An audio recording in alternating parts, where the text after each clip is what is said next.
How you doing, Mr. DJ? On the countdown, WLS's Silver Dollar Survey, March 5th, 1965.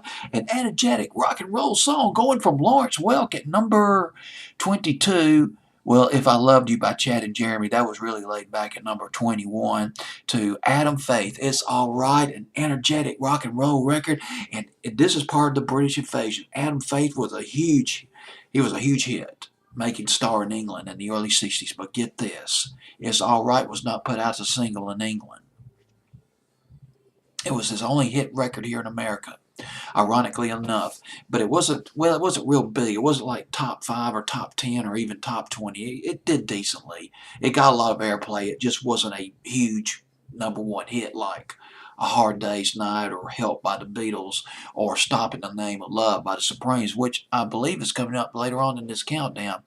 Number 20 now at halfway up at WLS's Silver Dollar playlist. It's Alright by Adam Faith. Adam Faith died of a heart attack in 2003. He was 62 years old.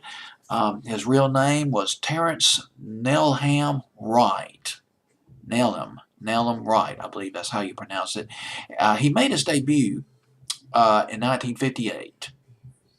Had his first single put out in 1958 and it died. Didn't do anything. He also released a version of High School Confidential by Jerry Lee Lewis and that died. That didn't do anything. His luck changed when he signed with the Parlophone label in 1959. What also helped him is that he made a number of television appearances. He was also an actor. He was in a film called Beat Girl back in the late 50s. Parlophone label in the late 50s, 1959, and he had Pay Dirt. What Do You Want? His first #1 hit in the UK. He had 2 #1 hits in the UK.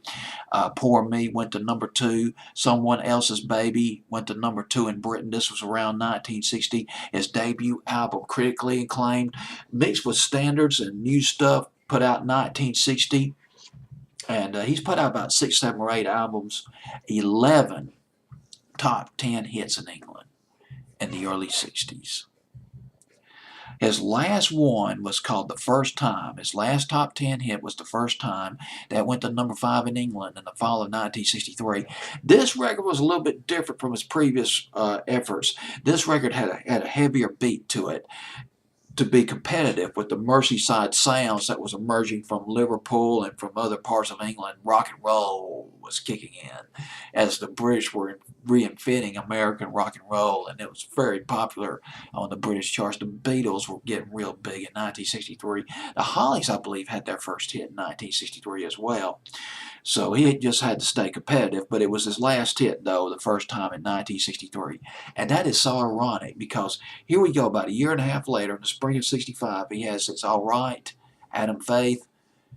It was not put out as a single in England, but it was his only hit here in America. Little did the Americans know just how huge this guy was in England back in the early 60s. Adam Faith at number 20 with It's Alright.